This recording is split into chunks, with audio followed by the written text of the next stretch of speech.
In this short video, let's see how we can create a modal that you can open and close by just clicking a button this way using something like GenerateBlocks.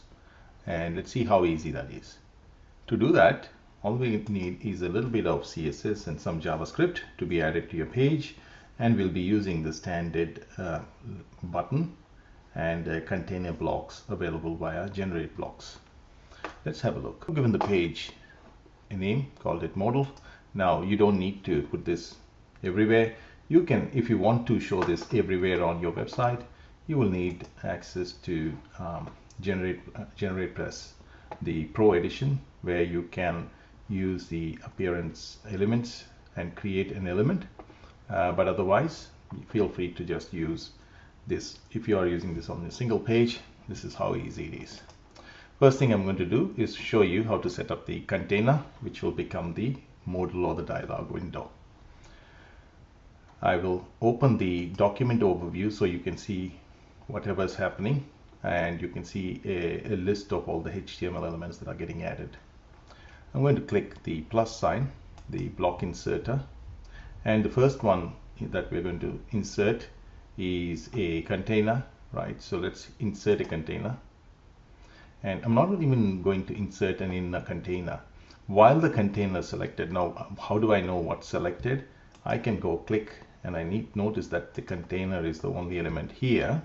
Now I could have some information above it. For example, I could have some paragraph of content there, right?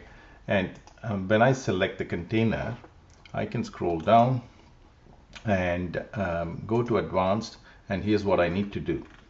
I need to give it a class, right? I'm going to call it modal, right? M-O-D-A-L. This is a pop-up modal, so that's what we're doing. Now inside the container, you can add whatever you want. So you can add a paragraph of text. So this is text inside the container. You can add images, you can add headings. So I can go, I want to add a heading and headline or heading using the block. So you could go modal heading, yeah. So you have some information here, whatever that is. This could be like terms and conditions, whatever you want to show and hide as you require. Now with the container selected, how do I select the container again? You use this document overview toggle, go back, open the container, and ensure that you have the modal class added here through the additional classes in the advanced section. Once you've done that, we can close this modal. Now, I want to add another bunch of information. Maybe there's more information here, so I can say more info or something here. And then we can add a, say for example, a button, right? So you can add a button block. You can either just type button there, or I can go here and choose this, the GeneratePress or GenerateBlock button. Because what I can do with this button selected, again, style it the way you want by selecting colors and everything else. But the most critical thing for me is to go into advanced, change the button type from link to button, because we're not linking anymore. We're going to open the content. And next thing we're going to do is we're also going to add a class going open modal, right? Now update that. Let's have a look how it looks. Okay, let's view that page. All right, so you can see your regular content, what would be our hidden content also visible, some more information, and our button on the page. And clicking that, nothing is happening because we haven't actually hooked up the code. I'm going to be providing a link to the code that you need and through CodePen. So I'll be pasting this link to CodePen, and where I have all the code you need here, which is the JavaScript and a little bit of CSS if you want to style it. All right, what do I mean by this styling? You can style it so that it shows up with this background color. Again, you can change the colors, but that's another day. It's about styling, and you can change the colors. You can look at a color generator to change the color, the background color you want. We're targeting the dialog backdrop. Dialog is another word for the modal.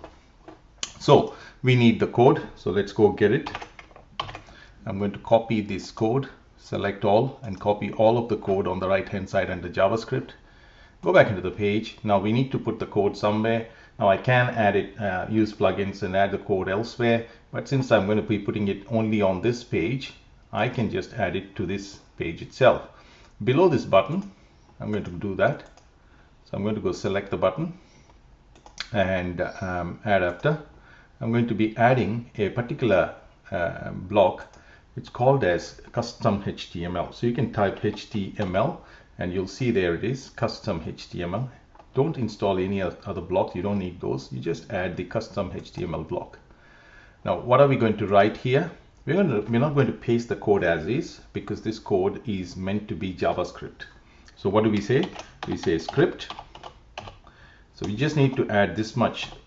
So you add a script tag like this, and you can create more space if you want, but I'm going to paste that content that I copied from there, this content.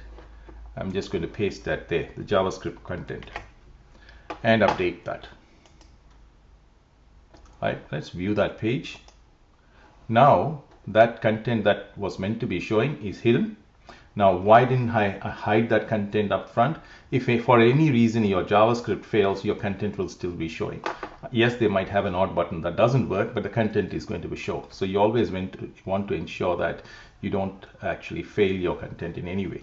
So, but if I click on this,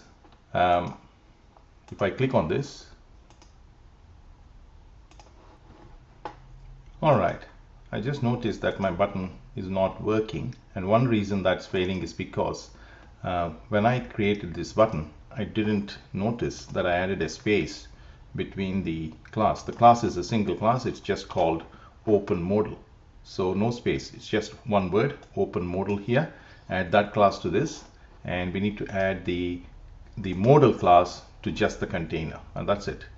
And now when I update and view, if we click this, you'll notice that the modal content is gone, but when I click it, yeah, the modal the modal content is visible, and clicking anywhere outside actually closes it. That's pretty good, isn't it?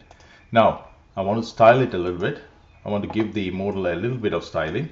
Now I can add this to the additional HTML area. So you can go to customize, additional CSS, and paste this here. Right? Now notice what happens when I click on button. Beautiful, isn't it? So you can change this color to whatever you need. And that was a very short video. So just give that a try. So it's a nice modal, and you can have tons and tons of content and pop in some modals as you need it. If you need more modals, you might need to customize this a little bit, but otherwise for standard use, if you have a modal on a page that you want to show, this is an easy way to actually show the modal content. See you in the next video. Give us a like and subscribe. Thank you.